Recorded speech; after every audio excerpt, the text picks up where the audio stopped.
But now I need you assistant coaches in the comments down below to tell me which right midfielder to get with the money that we have right now. If you need coins, go ahead and use the code in the description below. It is Johnny for FIFA Coin Zone. And also if you want to play for some real money, go ahead and click the link for gamersaloon.com and sign up. Hey assistant coach, how are you guys doing? It is me, Johnny Sports, and welcome back to the Bristol City career mode. I have missed this one so much. It is definitely one of the most fun career modes for me to record because I do play with players that I normally never play with.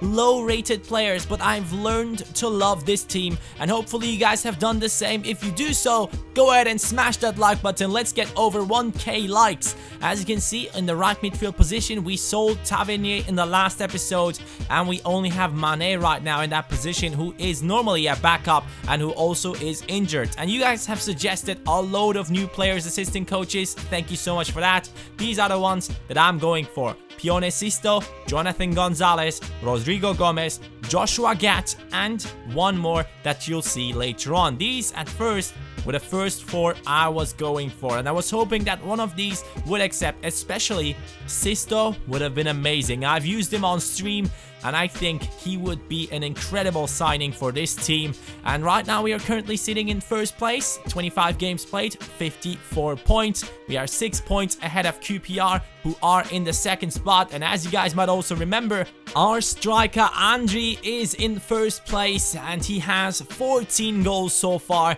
I want to get him to above 20 goals. That is my personal goal. I really want to have him at a really good performance at the end of the season so that a load of teams will try to buy him, and maybe, just maybe, we can get some astronomical numbers in for which we then have to sell him. But you can see, talking about astronomical numbers, all of these teams were expecting way too much from us to pay for their players, and I thought to myself, this cannot be. And then I read through the comments once again, and you guys suggested Mohamed El Yunusi. He's a 5-star skiller who I think would be quite the fit for this team. The first 5-star skiller to join Bristol City. How good would that be? I've heard from someone that was in the comments for this career mode. He said Bolassi once played for this team. I'm not sure if that's true, so maybe that was the first 5-star skiller for the team. Omar El Abdelawi was the next one I was going for, and Opa Nget. This guy, I've never used him, but his stats do look amazing, and he gets 15k, so he's kind of high rated, maybe 70, 71 rated, and I would really enjoy to get one of these players, one of these 3 players. First up, his team didn't accept. I had to go for 2 million in the end, which is the max I can offer right now. I have 100k left in the transfer budget, and I have 22k in the wage budget. A load of teams were trying to buy Labidi, Andri, and our goalkeeper. Labidi, I said for 7 million he can go. Bordeaux offered 2.2, which is already a lot of money for a 69 rated talent, but they do know that he has high potential, so that might be the reason for that. And Hanover wanted to buy Minchel, and Reading wanted to buy Andri, who actually has the most goals in the league, but they are not even offering as much money as they do for Labidi.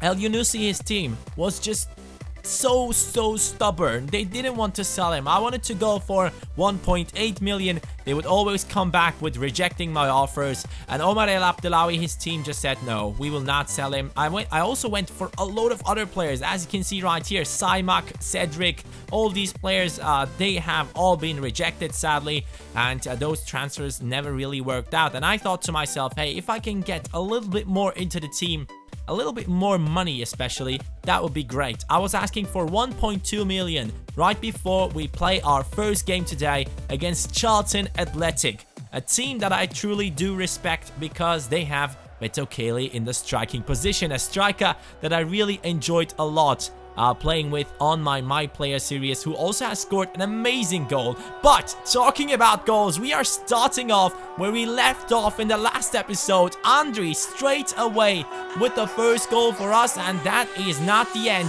Labidi in the penalty area, passing it to Andri once again, his second goal in this match. Andri just can't stop scoring his 16th goal in the season, and somehow the defense was just terrible from Charlton Athletic. I wasn't expecting anything like that. but maybe that's the reason they are not really high up in the league table. And now Andre is through once again. This could be a hat-trick for him. Andre one-on-one against the keeper, and yes, he will get his hat-trick in this match. In the first half especially, Andre just completely destroying his opponents with his pace and his finishing. No chance for the goalkeeper on that one. And that actually was it. In the second half, nothing happened, and we got a convincing win in this one, and that is a great result for our team. Another 3 points added.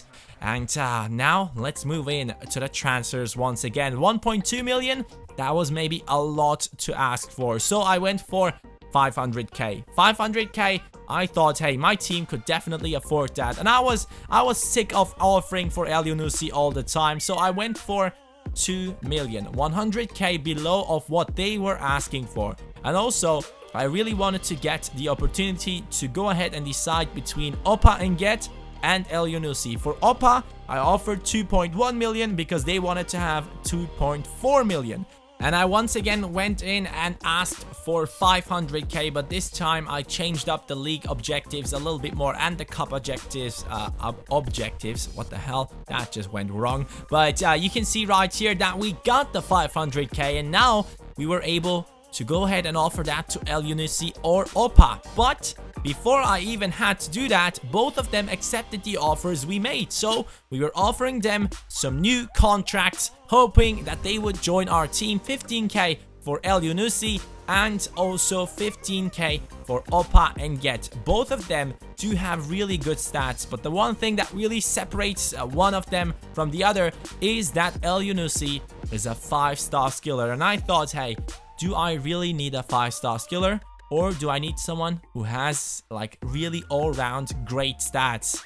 Come on, what kind of a question is that? I'm definitely going for the 5-star skiller, Mohamed El Yunusi. That is obviously the choice that most of you guys will probably approve, because having a 5-star skiller in the team always adds a little bit more into the video. Doing some skills, hopefully that will be something that I can do in the future. He has also a 4-star weak foot, and he can also play on both wings and in the striking position, so that might have been the right decision to make. But take a look at this. Villarreal going in for Mark Minchel, our goalkeeper, who is 72 rated and 17 years old. He has a load of potential in him, and he's only worth 1.7 million right now, or 1.4, and they offered 6.5. So I didn't know what to do. But Sampdoria also went in for Labidi, 3.1 million. I asked for 4.5, and now everything just changed. I wanted to go for the right midfielder, but now Villarreal offered 7 million for Minchel. I said 7.5. If they accept that, we will get a big amount of money for him, and yes, we will do so. 7.5 million for Mark Minchel, and yes, Labidi is leaving the team for 4.1 million. Guys, a lot has happened now. Now we need time to process this. I need to talk about this. Mark Minchel, 7.5 million, that's a lot. And especially, young goalkeepers normally never grow. So keeping Mark Minchel in the team and just waiting for him to grow until when he just starts to being like over 25 years old, that will be a long time. As you can see, Labidi is still in the team in this match. He still hasn't been sold, and he scores a goal for Bristol City in an FA Cup match. And he's just saying, hey, maybe it was the wrong decision to sell me. But 4.1 million for a player who is valued at 700k, I think that's the right deal to make. And especially since we are trying to get into the BPL, we can't get into that league with players who are like 69 rated and don't really have a very high potential. I think actually Labidi has like 77 or 76 potential, so yeah, we could have kept him. He could have still grown in the next season, and he also was always a great striker for the team. But we need to be able to get some money into the team, and that is definitely more important than keeping the players right now. We have to sell them in order to buy some new talents, and especially Mark Minchel.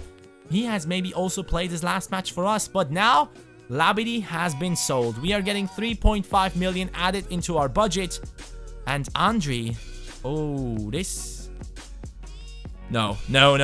I won't do it. I can't do it, assistant coaches. I'm rejecting the 4 million they offered. I want to keep Andre in the team because I know for a fact that he has a very high potential. And Maxwell Cornet is the first one I'm going for after we sold Labidi.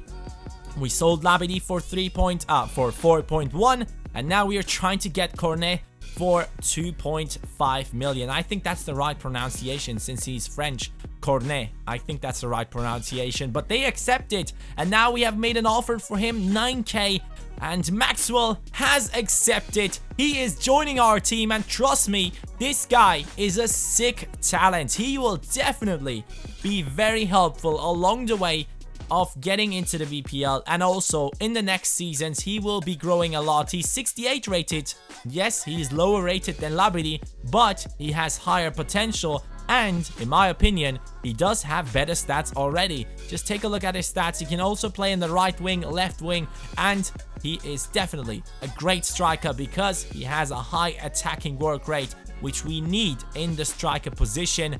But did you guys see something happen? I don't know if you guys realized it, but yes, we accepted the offer from Villarreal for 7.5, but he never was sold.